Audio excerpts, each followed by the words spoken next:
એનું ભજન છે. આ પણ પરમાત્મા એમને માધ્યમ બનાવીને તમારા સુધી જે સત્સંગની જે સરવાણી પહોંચાડે છે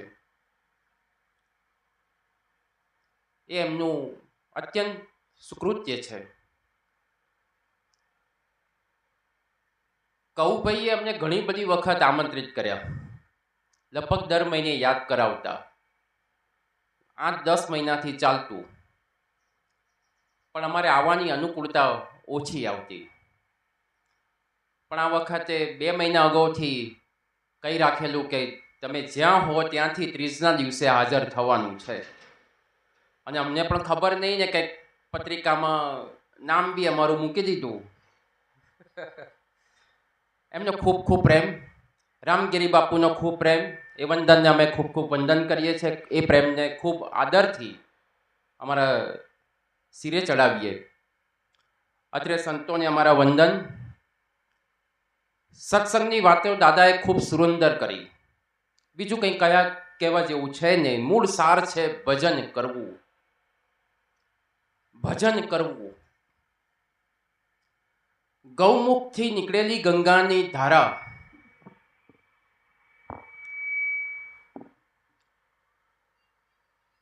ગૌમુખથી નીકળેલી ગંગાની ધારા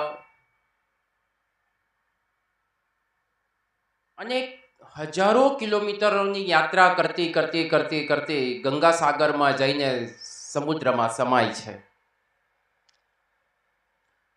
તો ગૌમુખથી લઈને ગંગાસાગર સુધી એના માર્ગમાં હજારો ઘાટ આવે છે, હજારો પડાવ આવે છે. દરેક ઘાટે ઘાટે એના સ્વરૂપ બદલાય છે, દરેક ઘાટે ઘાટે એના નામ બદલાય છે, દરેક ઘાટે ઘાટે એના રંગ રૂપ બદલાય છે, દરેક ઘાટે ઘાટે એના મહિમા બદલાય છે. પણ ધારા એની એ જ છે. ગૌમુખથી નીકળેલી ધારાનું જેટલું મહાત્મ્ય છે એટલું જ મહાત્મ્ય ગંગાસાગરમાં સમાતી માં ગંગાનું છે. એ જ રીતે પરમાત્મામાંથી નીકળેલો એ જીવ, એ આત્મા, એ ચેતના એ હજારો યોનિઓની, હજારો લાખો, આપણા ભારત વર્ષના મહાપુરુષોએ કીધું 84 લાખ યોનિઓ છે. તો હજારો લાખો યોનિઓની યાત્રા કરતો કરતો કરતો એ સચ્ચિદાનંદ સાગરમાં જઈને સમાય ત્યારે એની પરમ મુક્તિ સંભવ છે. ત્યાં સુધી એને ભટકતા જ રહેવું પડે છે. ઘાટ બદલાયા કરે છે. આજે આ ઘાટ ઉપર છો, કાલે કોઈ બીજા ઘાટ ઉપર આવશો તમે. ઘાટ મતલબ યોની, શરીર. આજે આ શરીરમાં છો, ગઈકાલે બીજા કોઈ શરીરમાં હતા, આવતીકાલે ત્રીજા કોઈ શરીરમાં હશો. શરીર બદલ્યા કરશો, શરીર બદલ્યા કરશો. કર્મ બદલાશે, શરીર બદલાશે, ચેતના બદલાશે, પ્રારબ્ધ બદલાશે, સંચિત કર્મ બદલાશે, ક્રિયામાણ કર્મ બદલાશે.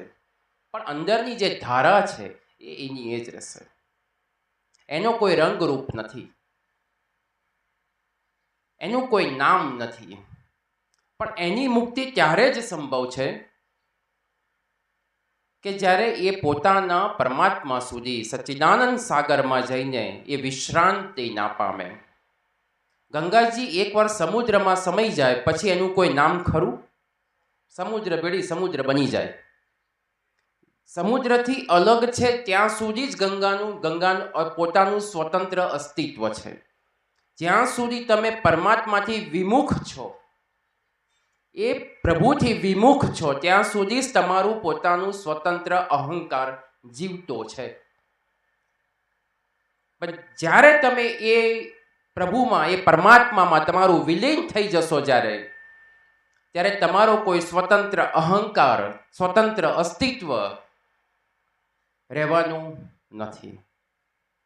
અને એવી એક પળમાં, એવા એક ક્ષણમાં જ્યારે આપણા મહાયોગીઓ હજારો હજારો સેંકડો વર્ષોના ભજન પછી, તપ પછી જ્યારે એ અવસ્થાએ પહોંચે છે ત્યારે એના હૃદયમાંથી, મુખમાંથી નહીં, યાદ રાખજો, હૃદયમાંથી એક ઉદ્ગાર નીકળે છે. અને ઉદ્ગાર કયો છે? અહમ બ્રહ્માસ્મિ. હું બ્રહ્મ છું. પણ એ ઉદ્ગાર નીકળતા પહેલા એને હજારો વર્ષોની તપસ્યામાંથી પાર પડવું પડે છે. એ સહેલી વાત નથી. પરમાત્મા બધામાં છે, તમારામાં છે, અમારામાં છે, અહીંયા બેઠેલા કણ કણમાં વ્યાપ્ત છે. પણ એ દેખાય છે, અનુભવાય છે, ખબર પડે છે. આપણી વાત તો છોડો, ભગવાનની મૂર્તિમાં ભગવાનના દર્શન કરવા જઈએ છે તોય આપણને ખબર નથી કે એની અંદર બી ભગવાન છે, એ બી જોવે છે. ખાલી શબ્દોથી તમે જાણો છો કે પરમાત્મા કણે કણમાં વ્યાપ્ત છે, તમને એની અનુભૂતિ નથી, તમે જોઈ નથી શકતા એને. જો જોતા હોત તો પાપ પુણ્યના ચક્કરમાં તમે ક્યારેય પડત નહીં. કેમ કે તમે જ્યાં પાપ કરો છો ને ત્યાં બી તમારો બાપ બેઠો છે. તમે જ્યાં દુષ્કૃત્ય કરો છો, તમે જ્યાં કોઈના માટે ખોટો વિચાર કરો છો, કોઈને પાડી દેવાની, કોઈના ગળા કાપવાની વાતો કરો છો, ત્યાં બી એ બેઠો બેઠો જોવે છે.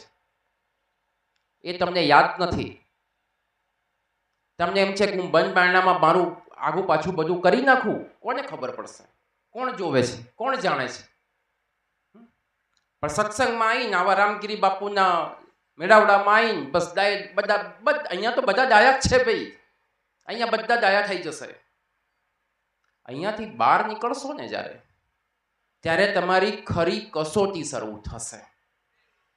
ત્યારે ખબર પડશે કે તમે સત્સંગમાં બેઠા તો ખરા, પણ સત્સંગ તમારામાં બેઠો. એ અહીંયાથી બહાર ગયા પછી ખબર પડશે સાહેબ. જ્યારે પડોશી તમારા ઘરમાં આવીને કચરાની ડોલ ઠાલવી જાય ને ત્યારે ખબર પડે કે તમારું મન કેટલું શાંત રહે છે. હવે ક્યાં આપણે સીધા બાયો જ ચડાવીએ. કોઈ અકારણ જ્યારે તમારા અહંકાર ઉપર આંગળી કરે છે અને ત્યારે બી તમે વિનમ્રતા અને નિર્મળતા ધારણ કરી શકો, જ્યારે સંયમ ધારણ કરી શકો તમારા ચિત્તનો, તમારા મનનો, ત્યારે તમારો અભ્યાસ ખબર પડશે કે કેટલા અભ્યાસુ છે. મોટા મોટા મહાત્માઓ, મોટા મોટા ધર્મગુરુઓ, મોટા મોટા આચાર્યો. સાહેબ બોલવું બહુ સહેલું છે. બોલવામાં શું? બોલવામાં શું? બોલવામાં કઈ પૈસા તો ખર્ચાતા નથી. બોલવામાં શું જાય છે? એનાથી કંઈ થતું નથી. અને જો બોલવાથી જ પરિપૂર્ણ થઈ જતું હોય ને તો રામકૃષ્ણ પરમહંસને 12 વર્ષ સુધી ઊંઘ ના ત્યાગવી પડી હોત. એણે એના ભજનમાં 12 વર્ષ સુધી તો એની આંખોએ ઊંઘ નથી જોઈ. એવી એની તડપ હતી, એવું એનું ભજન હતું. એટલે પરમાત્મા તમારી અંદર છે, સર્વ છે, ગટગટ વ્યાપી છે, પણ તમને એની અનુભૂતિ નથી.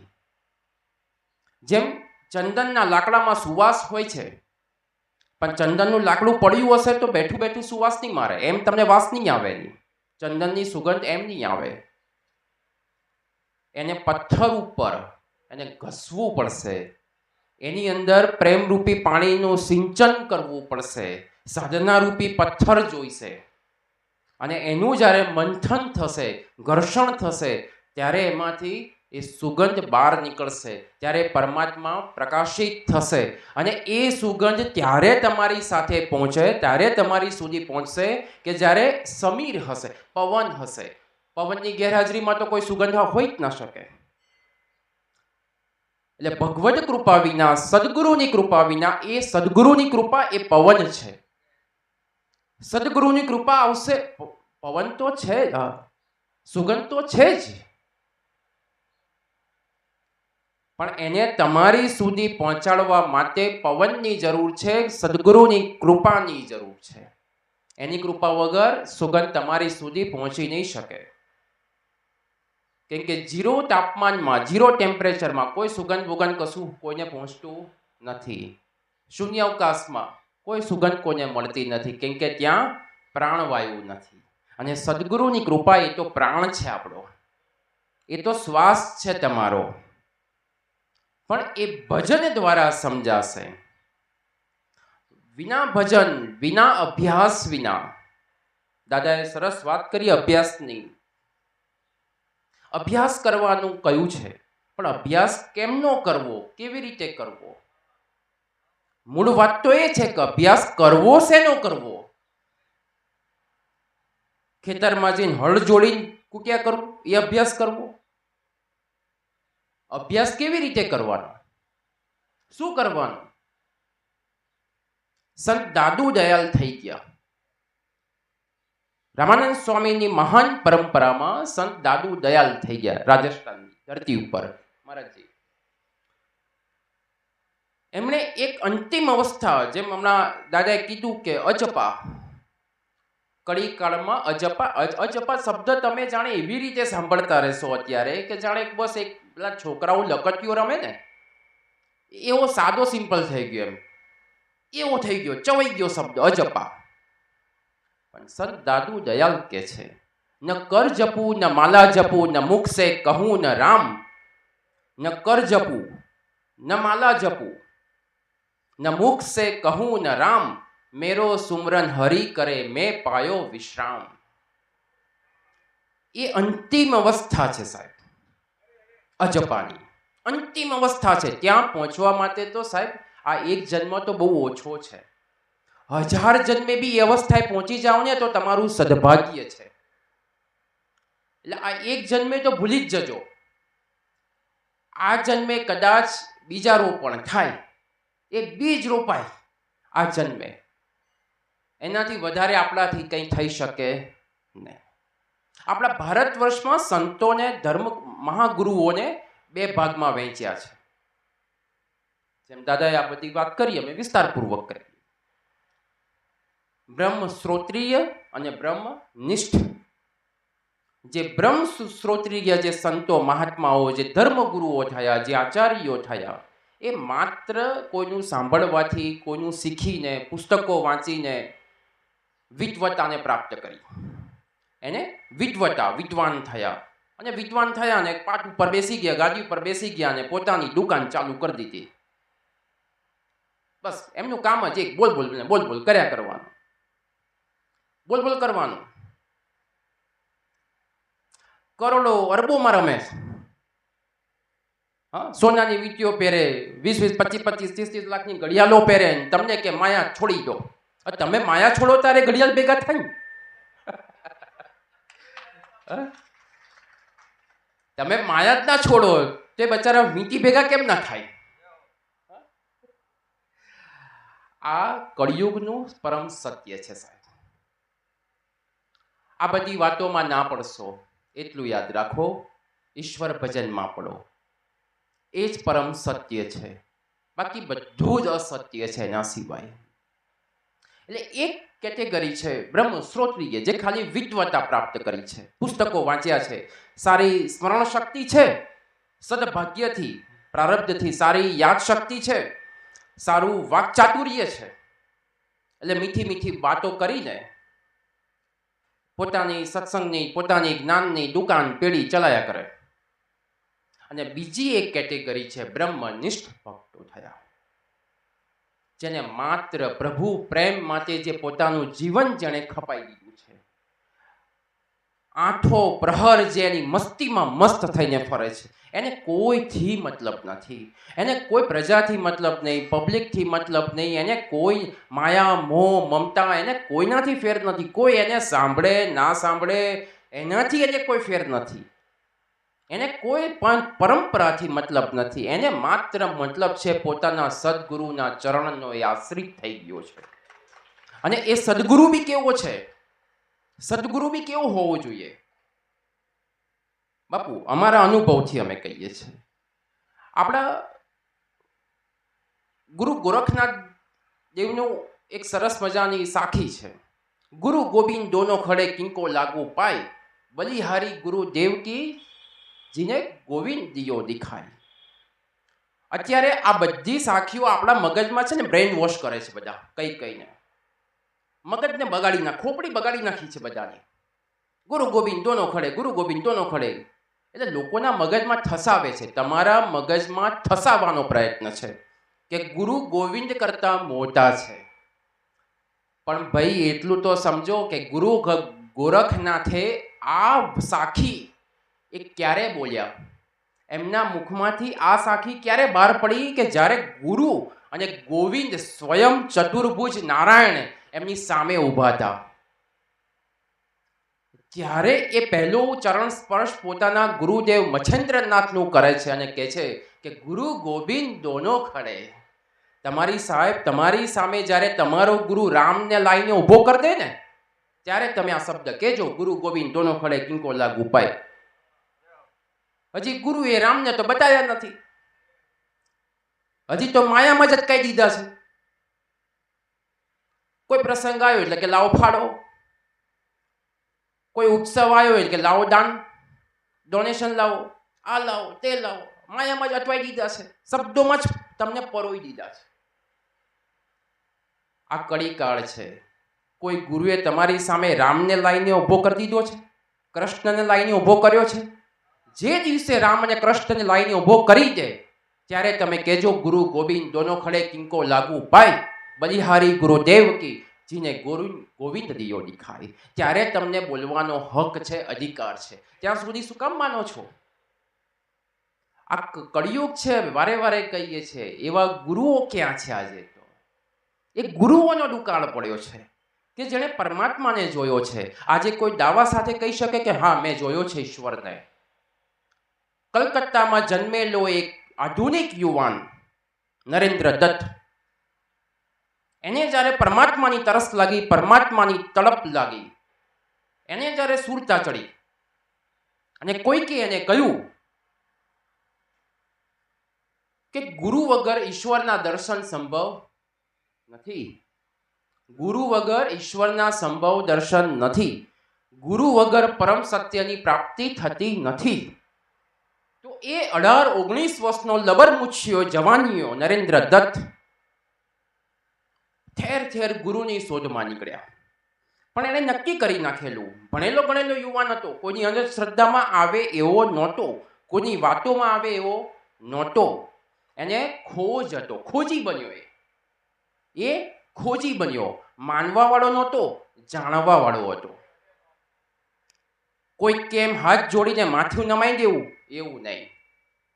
યાદ રાખજો, તમે તમારું ચરણ જેના ચરણોમાં અર્પણ કરો છો તો પહેલા એ પણ જોજો કે ચરણ તમારા ચરણને, તમારા મસ્તકને સાચવી રાખે લાયક છે. પહેલા એ ચેક કરજો. તો એ જવાનીઓ પહેલા તો પોતાના સદગુરુની ખોજમાં નીકળ્યો. જે સાધુ મહાત્મા મળે એને પૂછે. હવે એટલી તો એને ખબર હતી કે ગુરુ કૃપા વિના પરમ સત્યની પ્રાપ્તિ સંભવ નથી. મને પરમ તત્વની પ્રાપ્તિ નહીં થઈ શકે, પણ મારે ગુરુ બી એવા જોઈએ કે જે ખરેખર મને ત્યાં સુધી પહોંચાડી શકશે. તો જે મહાત્મા મળે એને પૂછતા ફરે. પહેલા તો સત્સંગ સાંભળે, દાઈ વાતો સાંભળે, શાસ્ત્રોની, જ્ઞાનની, ભજનની ખૂબ સત્સંગ સાંભળે અને પતે એટલે પછી છેલ્લે પૂછે કે મહારાજજી તમે ભગવાનને જોયો છે? મહારાજજી તમે ભગવાનને જોયો છે? એટલે મહારાજજી હોય એકદમ તો વિચાર પડી જાય ને કે આવો તો વિચાર બી નામ મળ્યો હોય કે હારું કોક સીધે સીધું આવું કેમનું પૂછે? કોઈ સીધે સીધું આવું પૂછે બાપુ, રામગીરી બાપુ, કે ભગવાનને જોયો છે તે? એટલે પેલા સામેવાળા મહાત્મા હોય એ શું કરે કે આંખી ઘૂંટીઓ વાળી વાતો કરે કે હા મેં જોયો છે, કણકણમાં છે, ગટગટમાં છે, આમાં છે, તેમાં છે, મારામાં છે, તારામાં છે. એ બધી શબ્દો છે, વાતો છે. તમને ભૂખ લાગી હોય અને બરાબર કકડીને ભૂખ લાગી છે, હા, અને પછી તમને કહીએ કે આંખો બંધ કરીને બેસી જાઓ, અમે તમને જમાડી દઈએ. પછી એમ કહીએ કલ્પના કરો કે પૂરી, શ્રીખંડ, રસ તમારી અંદર જાય છે, તમારી અંદર જાય છે. કલ્પના કરો. શું આ કલ્પના કરવાથી, વાતો કરવાથી શું ભૂખ પૂરી થઈ જશે? એના માટે તો મથવું પડે, ભિક્ષા માંગવી પડે, પકવાન બનાવવા પડે, રસોઈ પકાવવી પડે, મહેનત કરવી પડે અને પછી જમવા બેસવું પડે. અને બેઠા પછી ના ચાલે, કોળીઓ તોડીને એની ઉપર એકાગ્રતા રાખવી પડે અને જમવું જ પડે. જમીને ચાઈને એ રસ અંદર ઉતારવો પડે, ત્યારે જઈને ભૂખ તમારી તૃપ્ત થાય. વાતો કરવાથી, કલ્પના કરવાથી કોઈ ભૂખ મટે નહીં. તો આવી વાતોનો સામનો નરેન્દ્ર કરતા. તો એક મહાત્માને મળ્યા, બીજા મહાત્મા, ત્રીજા, ચોથા, સેંકડો ધર્મગુરુઓ, સેંકડો સાધુ સંતો, ફકીરો, મહાત્માઓને મળી લીધું. એ વખતના મહાન મહાત્માઓને મળ્યા, પણ કોઈએ એમને સંતોષ ના આપી શક્યા. ફરતા ફરતા ફરતા એમને એક પ્રોફેસર હતા, શિક્ષક. એમના દ્વારા સાંભળેલું કે દક્ષિણેશ્વરીમાં, ગંગા ઘાટ ઉપર દક્ષિણેશ્વરી મંદિર છે, અને દક્ષિણેશ્વરીમાં એક મહાત્મા રહે છે, એને ભગવદ પ્રાપ્ત મહાત્મા બધા માને છે, તું ત્યાં જા. તો એ નરેન્દ્ર ત્યાં પહોંચ્યા. ત્યાં પહોંચે છે, અને પહોંચ્યા પછી એમની સામે બેસે છે. રવિવારનો દિવસ હોય છે, બીજા ઘણા ભક્તો, આપ જેવા ભક્તો ત્યાં સાનિધ્યમાં બેઠા હોય છે, સત્સંગ સાંભળતા હોય છે. હવે સત્સંગમાં આ બધી કાલી કાલી વાતોમાં તો આ નરેન્દ્રને કોઈ રસ જ નહોતો. ક્યાંથી રસ હોય? કેમ કે આપણી સંસ્કૃતિને, આપણો સનાતન ધર્મ તો એમ કહે છે કે જ્યાં શબ્દો ને બુદ્ધિ તમારી પૂરી થાય છે ને, ત્યાંથી તો સત્સંગની શરૂઆત થાય છે. હવે એ સત્સંગને તમે શબ્દોમાં ક્યાંથી લઈ આવવાના હતા? જે પરમ તત્વની અનુભૂતિ મૌન અવસ્થામાં થાય છે, એ અનુભવને તમે શબ્દોમાં કેવી રીતે લાવશો? અમને સમજાવો ખાલી. હવે જેની અનુભૂતિ જ મૌન અવસ્થામાં થાય છે, ચિત્તના સંકલ્પ ને વિકલ્પ બધું મટી જાય, ત્યારે પરમાત્માની અનુભૂતિ થાય, અને એ પરમાત્માનું વર્ણન તમે શબ્દોમાં કેવી રીતે કરવાના હોય? આ બધી ના સમજીમાંથી બહાર આવો. તો નરેન્દ્ર ત્યાં બેઠા, સત્સંગ ચાલતો તો સાંભળ્યો, બસ એમને પટવાની રાહ હતી. જેવો સત્સંગ એમનો પૂરો થયો, ઉઠ્યા, ઉઠીને જઈને સીધા, હવે અલમસ્ત શરીર હતું, 18-19 વર્ષનો જવાનીઓ, ઓલમોસ્ટ ભારતીય યુવાન કહેવાય. અને સામે જે પાટ ઉપર બેઠેલા મહાત્મા રામકૃષ્ણ પરમહંસ, બિચારા વૃદ્ધ અવસ્થા હતી, દાદા જેવી અવસ્થા, અને બિચારા એકદમ નિર્મળતાથી, વિનમ્રતાથી, જાણે એક બાળક બેઠું હોય એવી રીતે, એટલી દયનીયતાથી પોતાની પાટ ઉપર બેઠેલા. અને એકદમ ઊભો થયો, ઊભા થઈને નરેન્દ્ર ઊભો થયો, અને ઊભા થઈને એકદમ એમની પાસે આવે છે, જોરથી ખભા ઉપર હાથ મૂક્યો દાદાના, અને એમ કહે છે, બાકી બધી વાતો તો મને આવડે છે કે કરતા, આ બધી વાતો તો મને બી કરતા આવડે છે, મને એમાં કોઈ રસ નથી. તમે ભગવાનને જોયો છે? આ એક જ પ્રશ્ન જ્યારે પૂછે છે, ત્યારે રામકૃષ્ણ પરમહંસના મુખમાંથી જવાબ નીકળ્યો કે હા, મેં જોયો છે. અને મેં જોયો છે એટલું નહીં, તું જેમ મને જોવે છે ને હું તને જોઉં છું ને, એના કરતાં વધારે સારી રીતે મેં જોયો છે, અને હું તને બી બતાવી શકું એમ છું. સાહેબ, આ આત્મવિશ્વાસ જુઓ તમે ગુરુનો, કે જે તું મને જોવે છે ને હું તને જોઉં છું ને, એટલો નહીં, એના કરતાં વધારે સારી રીતે જોયો છે. મેં એની સાથે વાતો કરી છે, અને એટલું નહીં, એનાથી આગળ કે છે, એટલું નહીં, હું તને પણ બતાવી શકું એમ છું. કેટલો! અને આ દાવો એ જ કરી શકે કે જેણે ખરેખર પરમાત્માને સગુણ સાકાર અને નિર્ગુણ નિરાકાર બંને સ્વરૂપમાં જેણે જોયો હોય. અને નરેન્દ્ર બસ આટલું સાંભળ્યું અને એમના ચરણોમાં બેસી ગયા કે બસ મને મારું ઠેકાણું મળી ગયું. પણ આટલાથી સંતોષ નહોતો થતો, એ આટલાથી ઊભા નહોતા રહી ગયા. એમણે એ દરેક શબ્દોને ચકાસ્યા કે જે એમના ગુરુદેવ દ્વારા એમને બોલવામાં આવ્યા. એમના ગુરુદેવ એમ કહેતા, રામકૃષ્ણ પરમહંસ, કામિની કાંચનનો ત્યાગ કરવો.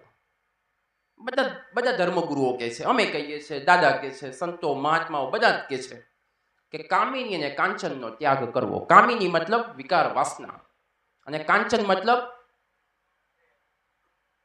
લક્ષ્મી, સોનું.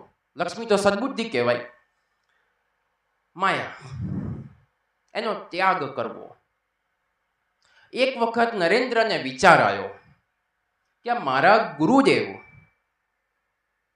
આ કાયમ એવું કહે છે કે કામિની કાંચનનો ત્યાગ કરવો, કામિની કાંચનનો ત્યાગ કરવો, કે લાવો કયો ખરા એકવાર હું એમની તો પરીક્ષા કરું. સાહેબ, આ કળિયુગ છે,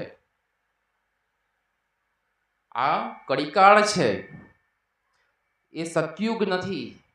એ ત્રેતા નથી ને દ્વાપર નથી કે જેમાં ગુરુ શિષ્યની પરીક્ષા કરે. આ કળિયુગ છે, આમાં તો શિષ્યએ ગુરુની જ પરીક્ષા કરવી પડે. અમે પહેલા કહ્યું કે તમે તમારું તન મન ધન જેના ચરણોમાં અર્પણ કરો છો, એ ચરણ એ યોગ્ય છે ખરું? પહેલા જોજો, એ લાયક છે? તમે તમારું પોતાનું આત્મસન્માન, તમારી ગરિમા, તમારું શાન, તમે તમારો પરિવાર, તમારું કુટુંબ, તમારું એશો આરામ બધું જ એના ચરણોમાં અર્પણ કરો છો. એ ચરણ લાયક છે? એ ચરણ ઈશ્વરનું ચરણ છે? તો નરેન્દ્રને વિચાર આવ્યો કે મારા ગુરુદેવ આ બધું બોલ તો કરે છે, પણ હું જોવું તો ખરો કે આ ખરેખર એ પોતે બોલે જ છે કે એ પોતે પોતાના જીવનમાં એમણે ઉતાર્યું પણ છે. તો એક સમયની વાત હતી, ઘણા દિવસો પસાર થયા. એમના ગુરુદેવ રામકૃષ્ણ પરમહંસ ગંગા સ્નાન કરવા માટે ગયા. ગંગાજીમાં સ્નાન કરવા ગયા હતા અને એ વખતે નરેન્દ્ર એમના ઓરડામાં આવ્યો અને ઓરડામાં આવીને એમના પલંગની પથારીની અંદર પેલા રૂ ભરેલી પથારી હોય, અત્યારે તો આ બધા ડેનલોપના ગાદલા આવી ગયા રેક્ઝિનના, એ વખતે રૂ ભરેલા ગાદલા, અને રૂ ભરેલા ગાદલામાં એક નાનકડી આનો કહેવાય, આનો બાપુ એ વખતે આના આવતા, અત્યારે રૂપિયો કહીએ છે, પૈસા કહીએ, રૂપિયાનો સિક્કો, 50 પૈસાનો સિક્કો, 25 પૈસાનો સિક્કો, એ વખતે કાણિયા આના આવતા, કાણિયા આના આરપાર આંગળી જતી રહે. તો એક આનો લઈને અંદર રૂમાં અંદર દબાઈ દીધો, સંતાડી દીધો. કોઈને ખબર નહીં, એમના સિવાય કોઈ જાણે નહીં. ઓરડો તો રૂમ બંધ હતો. 1.5 કલાક થયો. રામકૃષ્ણ પરમહંસ પોતાનું સંધ્યા, પોતાનું સ્નાન વિધિ કર્મ કરીને પાછા આવે છે. અને પાછા આવ્યા ને એકદમ નરેન્દ્રને જોયો, રાજી રાજી થઈ ગયા, ખુશ થઈ ગયા. અને એકદમ જેવા પોતે પલંગમાં બેસવા જાય છે ને એટલે જાણે કરંટનો ઝટકો લાગ્યો હોય ને એમ ફટ દઈને ઊભા થઈ ગયા. કરંટનો ઝટકો લાગ્યો એમને, એકદમ ફટાક દઈને ઊભા થઈ ગયા.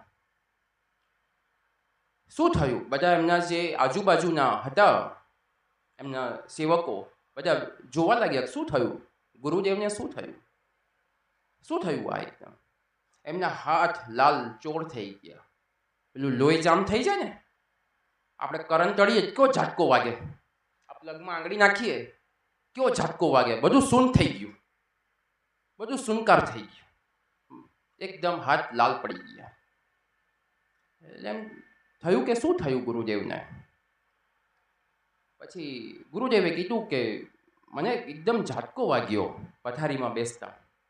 તો એમણે પથારીને ખોલી નાખી, આખી પથારી ખોલી, કેમ કે ઊંચી કરી તો નીચે તો કશું હતું નહીં, આસન ઊંચું કર્યું તો આસન નીચે કંઈ નહીં, તો પથારી આખી ખોલી નાખી. તો રૂમમાંથી એક આનો નીકળ્યો, એક આનો નીકળ્યો. અને જેવો એક આનો મળ્યો એટલે તરત ખબર પડી, તરત નરેન્દ્ર રૂમમાંથી શરમાઈને ગભરાઈને શરમાઈ ગયો. શરમ પડે ને, શરમ આવે, શરમ સાથે રૂમમાંથી બહાર જતા રહ્યા. રામકૃષ્ણ પરમહંસને ખબર પડી કે નરેન્દ્રએ મારી પરીક્ષા કરી, પણ એમને રાજી થયા. ગુરુ એ છે કે જે રાજી થાય, રાજી થયા કે મારા શિષ્યએ મારી પરીક્ષા કરી, અને એમાં એનો વિશ્વાસ વધ્યો. એને સંતોષ થયો ને કે મારા ગુરુદેવ જે બોલે છે ને ખાલી બોલતા નથી, એમના પોતાના જીવનમાં પણ એ ઉતારેલું છે. આ આચરણ છે. આવા ગુરુને બ્રહ્મનિષ્ઠ ગુરુ કહેવાય. આ બ્રહ્મનિષ્ઠા છે કે એની નિષ્ઠા, એનો શ્વાસ, એની સુરતા. આ સુરતા શબ્દ છે ને બહુ અટપટો છે ભાઈ. સુરતાનો મતલબ શું? ભજનમાં કહીએ છીએ સુરતા સુરતા સુરતા, પણ સુરતા શું કહેવાય? ક્યાં સુરતા ચોંટાડવી? આ થોડી કઈ ફેવિક્વિકના ગુંદર છે ક્યાંક લઈને ચોંટાડી દઈએ. સુરતા શબ્દ આપણા પરંપરામાંથી આવ્યો. જ્યાં અજપા શબ્દ જે જગ્યાએથી આવ્યો એ જ જગ્યાએથી સુરતા શબ્દ આવ્યો. આ સુરતા શબ્દ છે શું? બહુ સમજવા જેવો શબ્દ છે. જેમ ભજન કહીએ ને કે ભજન કરો ભજન કરો, બધાના મોઢેથી તમે સાંભળ્યું હશે કે ભજન કરો ભજન કરો ભજન કરો. એ ભજન પણ શેનું કરવું? જે તમારા જે સદગુરુ છે, જે ગુરુદેવ દ્વારા જે તમને જે નામ કે મંત્ર આપવામાં આવે, ગુરુદેવ પ્રદત્ત હોવું જોઈએ, અને એનું તમે સ્મરણ કરો, એના તમે ભજન કરો, એનો અભ્યાસ કરો, એને આપણે ભજન કહીએ. પણ એ ભજનની શરૂઆત કેવી રીતે થાય છે? સીધે તો અજપા થઈ નહીં જવાનો. અમે કહ્યું એમ કે આ જન્મે તો અજપા આપણને સંભવ નથી. આ જન્મે તો ખાલી અજપાની સમજ પડે ને તો એ ઘણું છે, તો એ અહોભાગ્ય કહેવાય આપણા. હા, એ અજપા શું છે એ અમે તમને કહીએ. જે તમને ગુરુ પ્રદત્ત, જે ગુરુ દ્વારા, ગુરુના માધ્યમથી જે નામ તમને આપવામાં આવ્યું, એ તમારું સાધન છે, તમારું અભ્યાસનું એક માધ્યમ છે. એના દ્વારા તમે અભ્યાસ આગળ વધારો છો. યાદ રાખો, ભજન કઈ રીતે થાય છે? તો ભજન છે એ નામનું જે છે સ્મરણ, એ હોઠથી એટલે કે મુખથી, એની શરૂઆત મુખથી થાય છે, હોઠથી. પછી બીજી અવસ્થા છે કંઠથી. એ વખતે હોઠ ના ફફડે, ખાલી કંઠ ફફડ્યા કરે. ત્રીજી અવસ્થા છે હોઠ અને કંઠ બંધ થઈ જાય, અને ત્રીજી અવસ્થા છે એ ભજન શરૂ થાય મનથી. અને એનો વધારે અભ્યાસ કરતા જાઓ, વધારે અભ્યાસ કરો, વર્ષોના વર્ષ વીતી જાય, પછી હોઠ, કંઠ, મન બધું બંધ થઈ જાય, અને ચોથી અવસ્થા આવે, એ ભજન તમારી અંદર ચાલે હૃદયથી. હૃદયમાં ચાલે છે ભજન. હજી આગળ અભ્યાસ કરો છો તમે, હજી પણ આગળ અભ્યાસ વધારો છો, હજી આગળ અભ્યાસ કરો છો, હજી પૂરું નથી થયું. હજી અજપા તો ભૂલી જ જજો, હજી અજપા તો બહુ વાર છે. હજી આગળ અભ્યાસ કરો છો, પછી એ ભજન થાય છે આપોઆપ. જે સંતોએ કીધું છે, મહાપુરુષોએ કીધું છે, આપોઆપ શરૂ થાય છે, સહજ શરૂ થાય છે. એનાથી આગળ અભ્યાસ કરો છો, એનાથી આગળ વધો છો. હજી તારે શબ્દ નથી રહેતો, ભજન નથી રહેતું, નામ નથી રહેતું, ખાલી રહી જાય છે એની સુરતા, એનો ભાવ. બસ પૂરું થઈ ગયું ત્યાં. એ અંતિમ અવસ્થા છે અજપા. એક સમયે કબીર સાહેબના ઘરે એક રૂગ્ણ વ્યક્તિ આવ્યો. રૂગ્ણ મતલબ બીમાર વ્યક્તિ, રક્તપિત્ત થયેલો, એને શરીરમાં રક્તપિત્ત થયો. હવે એ સમયે 700 વર્ષ પહેલા રક્તપિત્તિયાઓને આપણે ઘરમાં આશરો જ ના આપીએ. એ સમયે તો એને શરીરમાં રક્તપિત્ત થયેલો, રૂગ્ણ શરીર હતું. તો કબીર સાહેબના ઘરે આવ્યા. કબીર સાહેબના ઘરનો દરવાજો ખખડાયો તો કબીર સાહેબના જે ધર્મપત્ની હતા લોહીજીએ દરવાજો ખોલ્યો, અને દરવાજો ખોલીને જોયું તો સામે બીમાર વ્યક્તિ હતો. બીમાર વ્યક્તિએ પૂછ્યું કે કબીરજી ઘરે છે? લોહીએ કહ્યું કે ના, કબીરજી ઘરે તો નથી, પણ શું કામ હતું તારે? તો કે મારે એમને મળવું હતું. તો કે શું કામ શું હતું? તો કે મને કોઈકે એવું કહ્યું છે કે જો કબીર તને આશીર્વાદ આપી દે ને, અને કબીર તારા મસ્તક પર હાથ મૂકી દે તો તારી આ બીમારી મટી જાય. એમને મળવા માટે આવ્યો છું. એટલે કબીરજીના ધર્મપત્ની લોહી એમ કહ્યું કે ઓહો, આટલી જ વાત? આટલી વાતમાં કબીરને મળવાની જરૂર નથી, આ તો હું બી કરી દઉં તને. એટલે બીમાર વ્યક્તિ છે, ડૂબતો તણખલું પકડે, એને તો શું ફેર પડે છે? એને શું ફેર પડે? કબીર મટાડે કે એની પત્ની મટાડે, મટવાથી મતલબ ને, આપણે બધા એવા જ છીએ. શું ફેર પડે છે આપણને? તો લોહીએ એના કાનમાં 3 વખત રામનું નામ કહ્યું. એમણે કીધું કે મારી સાથે તું રામ બોલ. તો 3 વખત લોહીએ એ બીમારને 3 વખત રામ બોલાવડાયા. 3 વખત રામ. ખાલી કેટલી વાર બાપુ? 3 જ વાર. રામ રામ રામ. અને એની બધી બીમારી દૂર થઈ ગઈ. પેલો નાસ્તો કૂદતો કબીરજીના વખાણ કરતો, જય જયકાર કરતો, ગલીઓમાં, કાશીની બજારોમાં કૂદતો કૂદતો એના ઘરે ગયો. અને આ બાજુ કબીર સાહેબ બરાબર એને સામે મળ્યા. એટલે કબીર એમ થાય કે હું આને ઓળખતો નથી અને મારી જય જય બોલાવે છે, મારો જયકારો બોલાવે છે, આ છે કોણ? એટલે કબીરજી એને ઊભો રાખ્યો કે ભાઈ તું કોણ છે? તો હવે આણે તો ક્યારે કબીરને જોયા જ નહોતા.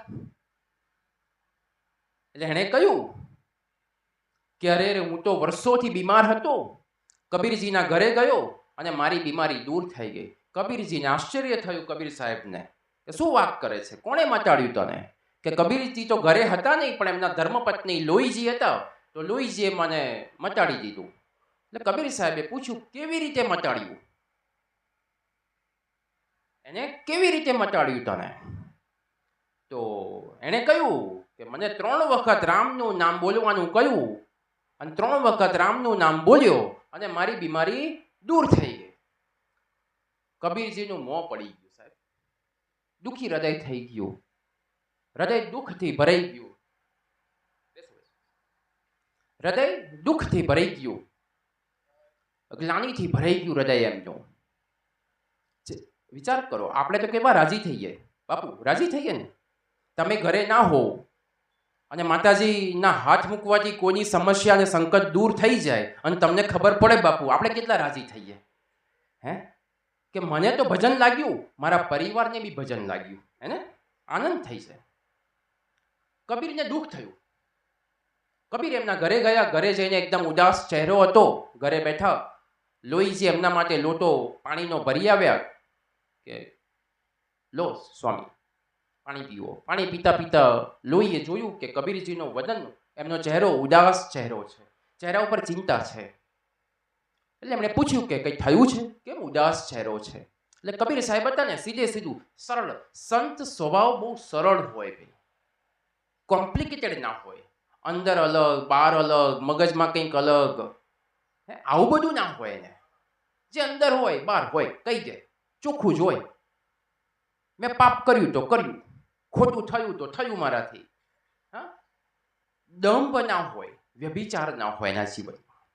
તો કબીર સાહેબે સ્પષ્ટતાપૂર્વક કહી દીધું કે હમણાં કોઈ બીમાર વ્યક્તિ આવ્યો હતો? તો કે હા. તો કે એને તે 3 વખત રામનું નામ દીધું અને એને મટી ગયું? તો કે મટી ગયું. તો કે બસ આ જ મારી ચિંતાનો વિષય છે. કબીર શું કહે છે? આ મારી ચિંતાનો વિષય છે. યાદ રાખજો, મૂળ વાત કઈ ચાલે છે? ભાવની. અજપા નામ, નામ શબ્દ નથી રહેતો, નામ નથી રહેતું, મંત્ર નથી રહેતો, માત્ર એની પ્રત્યેનો ભાવ રહી જાય છે અને એ ભાવમાંથી અજપાનો જન્મ થાય છે. મૂળ વાત આપણી એ છે. એટલે એને સાઈડમાં યાદ રાખજો પાછા. તો આટલી વાતમાં કબીરજીએ કીધું કે મને આજ મારી ચિંતાનો વિષય છે કે તે 3 વખત રામનું નામ દેવું પડ્યું એને સાજું કરવા માટે. 3 વાર મારા રામનું નામ દીધું તે, આટલું બધું નામ, અને એક શરીરને સાજું કરવા માટે. હારું, લોહીને એમ થયું કે 3 વખત નામ દીધું એમાં તો આટલું બધું કેમ કે છે? 3 વખત રામ રામ ને રામ કર્યું એમાં સાજો થઈ ગયો, એમાં મને 3 વખત દીધું એમાં આટલું બધું કેમ કે છે આ? એટલે કબીર સાહેબે એની મર્મ સમજાયો કે મારો રામ તો એ છે કે એનું નામ પણ ના લેવાનું હોય અને ખાલી ભાવ તમારા હૃદયમાં જાગે ને કે રામ, અંદરનો ઉદ્ગાર ખાલી નીકળે, અંદરનો ખાલી ભાવ જાગે રામ શબ્દનો, તેને ભવ પાર ઉતરી શકે. એ શક્તિ રામમાં છે, એ શક્તિ આ નામમાં છે. આ છે ભાવ. અને એ ભાવ જ્યારે તમારી અંદર જાગે ત્યારે અજપાનો જન્મ થાય છે સાહેબ. માટે અમે કીધું કે આ જન્મે તો ભૂલી જ જજો આપણે, કેમ કે અહીંયા બધા દેવાત્માઓ બેઠા છે બાપુ, બધા દેવાત્માઓ. અહીંયાથી બહાર જઈને જ માણસો થઈ જાય છે, બધાની ખોપડી બધી બગડી જાય છે, બધાના મન મલિન થાય. મલિનતા તો ભરી જ છે, ઠાંસી ઠાંસીને ભરી છે. અને વિજ્ઞાન તો ત્યાં સુધી કે છે, મેડિકલ સાયન્સ બાપુ, મેડિકલ સાયન્સ તો ત્યાં સુધી કે છે કે સરસ મજાનું ત્રાજવું લાવો ને અને એક બાજુ માણસની ખોપડી મૂકીએ એટલે કે મન મૂકીએ, એક બાજુ માણસની ખોપડી મૂકો ને બીજી બાજુ આખી દુનિયાભરની ગંદકી મૂકો ને તો એ પેલું નમેલું નમેલું જ રહે. આટલી ગંદકી ભેજામાં ભરી છે. સિદ્ધાર્થ ગૌતમ બુદ્ધના એક છેલ્લો એક દ્રષ્ટાંત આપીને અમે સત્સંગને વિરામ આપીએ, કેમ કે અમારે પણ આ નજર પડી ગઈ એટલે ખબર પડી કે મોડું થયું. સિદ્ધાર્થ ગૌતમ બુદ્ધના જીવનમાં એક બનેલી ઘટના છે. પરિભ્રમણ કરતા કરતા જ્યાં ગંદકીની વાત નીકળી ને બાપુ, એ ગંદકી ઉપરથી યાદ આવ્યું, સ્મરણ થઈ ગયું ગૌતમ બુદ્ધનો. તો એ પરિભ્રમણ કરતા કરતા કાશીમાં જાય છે. તો એમનો એક નિયમ હોય છે કે કોઈના ગામમાં કે રાજ્યમાં સીધે સીધા પ્રવેશ કરતા નથી. એ પાદરમાં, કાશીના પાદરમાં પોતાનો ઉતારો લે છે બાપુ. તો કાશીના નગર શેઠને ખબર પડી કે સિદ્ધાર્થ ગૌતમ ભગવાન બુદ્ધ મારા નગરમાં પધાર્યા છે, તો હું એમની સેવાનો લાભ લઉં, હું એમનો સત્સંગનો લાભ લઉં. તો એ એમને આમંત્રિત કરવા જાય છે. ત્યાં જ્યાં એમનો ઉતારો હોય છે ત્યાં જાય છે, સત્સંગ સાંભળે છે, ખૂબ આનંદ કરે છે. અને જતી વખતે એમને આમંત્રણ આપે છે કે પ્રભુ તમે મારા ઘરે આવતીકાલે ભિક્ષા લેવા પધારો. ભગવાન બુદ્ધે કીધું કે કંઈ વાંધો નહીં, હું મારા ભિક્ષુઓ સાથે, મારા શિષ્યો સાથે સમયસર હું તારા ઘરે આવી જઈશ. તો બીજા દિવસે એ નગરમાં જાય છે કાશીમાં ભિક્ષા માટે, અને નગર શેઠના ઘરે ત્યાં ઉતરે છે. અને નગર શેઠના ઘરે ત્યાં પહોંચે છે એટલે બધાનું સામૈયું કરે છે. નગર શેઠ ભવ્ય સામૈયું કરે છે. આદર સત્કાર સાથે પોતાની હવેલીમાં એમનું પગલાં પડાવે છે, પધરામણી કરે છે, એમને આસન આપે છે, સત્સંગ થાય છે, પરિવાર આખો બેસીને સત્સંગ સાંભળે છે. અને પોતાના હૃદયને બહુ કૃતજ્ઞ માને છે કે અમારા અહોભાગ્ય કે ભગવાન પોતે અમારા હવેલીમાં, અમારા પરિવારમાં આવ્યા. અને પછી જમવાનો સમય થાય, જમવા માટે બેસે છે, પંગત પડે છે. તો નગર શેઠે ભગવાન બુદ્ધ માટે સરસ મજાનો દૂધપાક બનાવ્યો હોય છે. દૂધપાક અંદર સરસ મજાના કાજુ, બદામ, પિસ્તા, એટલું અદ્ભુત મેવા મીઠાઈ સરસ નાખીને એમના માટે દૂધપાક બનાવ્યો હોય છે. તો એ પીરસવાની શરૂઆત જેવી નગર શેઠ પોતે કરે છે કે એક કળછી દૂધપાકની ભરે છે અને પોતાના પાત્રમાં, એટલે એમનું જે પાત્ર હોય છે જમવાનું, સંન્યાસીના સ્વરૂપમાં છે, એમનું જે જમવાનું પાત્ર છે એમાં જેવા રેડવા જાય છે એટલે નગર શેઠ જોવે છે કે પાત્ર થોડુંક માટીથી બગડ્યું છે, અંદર થોડીક માટી લાગી ગઈ છે. હવે સંન્યાસીનું પાત્ર છે, ક્યાંક આમ પડ્યું હોય, ક્યાંક ધૂળમાં પડ્યું હોય ને, ક્યાંય આમ પડ્યું હોય ને, તો પાત્રમાં થોડીક માટી લાગી ગઈ હતી. તો નગર શેઠે જોયું, નગર શેઠે કીધું કે પ્રભુ તમારું પાત્ર થોડુંક માટી વાળું છે, લાવું એને સાફ કરી આપું, નહીંતર દૂધપાક બગડી જશે, ખાવા લાયક રહેશે નહીં. તો નગર શેઠે એમનું પાત્ર લઈને એને સાફ કરી દીધું, પાણીથી એને આપ્યું, ચોખ્ખું સાફ કરીને એમાં દૂધપાક પીરસ્યો. ભગવાન બુદ્ધે દૂધપાકને ગ્રહણ કર્યો, જમી લીધું. જમીને છેલ્લે પછી ભગવાને કીધું કે શેઠ હવે હું રજા લઉં, હવે આજ્ઞા લઉં. તો પરિવારના બધા લોકો એમને આશીર્વાદ લેવા માટે બેઠા હતા. શેઠે એમને આશીર્વાદ માંગ્યા કે પ્રભુ તમે મારા ત્યાં પધાર્યા, અમને આશીર્વાદ આપતા જાઓ, અમારા પરિવાર ઉપર હંમેશા તમારું જ્ઞાન, તમારો સત્સંગ અને અમારા હૃદયમાં તમારા પાવન ચરણ અંકિત હંમેશા થયેલા રહે. અમારા જેમ અમારા ઘરમાં પધરામણી કરી છે એવી જ પધરામણી અમારા હૈયામાં કરો. આટલું ખાલી માંગ્યું. અને તારે ગૌતમ બુદ્ધે શું કહ્યું ખબર છે? આ સાંભળજો. ગૌતમ બુદ્ધ એટલું જ બોલ્યા કે શેઠ, એક માટીથી બગડેલા પાત્રમાં દૂધપાક રેડવું અને દૂધપાક બગડી જતો હોય તો આ કાદવ કિચડથી ભરેલા હૃદયમાં મારા આશીર્વાદ રેડવું તો આશીર્વાદ ના બગડી જાય? પહેલા હૃદયને સાફ કરતા રહો, પછી આશીર્વાદની વાત કર. અને હૃદયને સાફ કરવા માટે સાધના કરવી પડે સાહેબ, અભ્યાસ કરવો પડે. કોઈ એવા સદગુરુના સાનિધ્યમાં રહીને, પ્રત્યક્ષ સાનિધ્યમાં રહીને એની સાધના જ કરવી પડે, અભ્યાસ કરવો પડે. આ ચિત્તની વૃત્તિઓને નિર્મૂળ કરવી પડે, વિષયની વાસનાઓને મારવી પડે, મનના વિકારોને કાઢવા પડે, મટાડવા પડે. ઈચ્છાઓ, આકાંક્ષાઓ, લાલસાઓ, અપેક્ષાઓ, મહત્વાકાંક્ષાઓ, કામ, ક્રોધ, લોભ, મોહ, માયા, આ તો મોકો મળતો નથી, બાકી કોઈ છોડીએ એમ નથી ભાઈ આપણે. આ તો બાપુ મોકો નથી મળતો, બાકી આપણે છોડી એવા છે. આ તો મોકો નથી મળ્યો ને એટલે અહીંયા બેઠા છીએ. આટલો મોકો મળે ને તો આપણે છોડી એવા નથી. અને જ્યાં સુધી મોકો નથી મળ્યો ને ત્યાં સુધી જ આ બધી વાતો છે મગજમાં.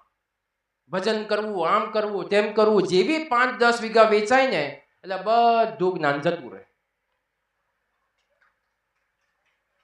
પછી ક્યારે આવે પાછું ખબર છે? બધું ફાંત્યા થઈ જાય ને પછી ધીરે ધીરે ધીરે ધીરે ધીરે પાછું જ્ઞાન આવે. આ વિકારો છે. કામ, ક્રોધ, લોભ, મોહ, માયા, રાગ, દ્વેષ, રંગ, રૂપ, સ્વાદ, સ્પર્શ, ગંધ, આ બધાથી ઉપર ઉઠવું પડે છે. મનને, ચિત્તને, વૃત્તિઓને ઉપર ઉઠાડવી પડે છે. ચિત્તની વૃત્તિઓ નિર્મળ કરી જાણે ગંગાબા કે છે. કોણ કે છે? આપણા ગુજરાતના ગંગાબા કે છે, ગંગા સતી. ચિત્તની વૃત્તિઓ નિર્મળ કરી દે. ચિત્તની વૃત્તિઓ જે શાંત થઈ જાય, નિર્મળ થઈ જાય, સંકલ્પ ને વિકલ્પ એકેય નહીં ઉરુમાં. કોઈ ઈચ્છા જ નથી, કોઈ સંકલ્પ નથી, કોઈ વિકલ્પ નથી. મોટા આશ્રમો બનાવવા જીવણદાસ દાદાના ઘરનાએ કીધું કે આ મોટા મોટા મઠ ને આશ્રમો બધા બનાવે છે તો આપણે આવા ઝૂંપડામાં જ રહીશું. ત્યારે જીવણદાસે કીધું કે આટલો મોટો આશ્રમ તો આખો સંસાર છે આપણો. આ આકાશ એની છત છે, આ સમુદ્ર એની ચોકડી છે. આનાથી મોટો બીજો આશ્રમ શું હોઈ શકે? આ છે સંકલ્પ ને વિકલ્પ એકે નહીં ઉરમાં. જેને માત્ર ભજનનો આહાર હોય, જેને રૂપ, રસ, સ્વાદમાં કોઈ એનું જીવ ના રહી ગયો હોય. અને આ બધામાં જો જીવ રહી જશે ને તો છેલ્લે શ્રીફળમાં તો બેસવાનું જ છે તમારે. મર્યા પછી તમારા છોકરાઓ તમને નારિયેળમાં તો બેસાડી જ દેશે. હવે ત્યાં બેસવું એના કરતા પાર ઉતરી જાઓ. એવા અમારા હૃદયથી આશીર્વાદ. રામગીરી બાપુને અમે ખૂબ ખૂબ આનંદ, ખૂબ પ્રેમ, તમારા પ્રેમને ખૂબ આદરથી વધાવીએ. આપ સૌ ભક્તોને અમારા હૃદયથી ખૂબ આશીર્વાદ છે. આપ સૌના હૃદયમાં બેઠેલા પરમાત્માને, અમારા રામને અમે વંદન કરીએ છીએ. જય રામદેવ.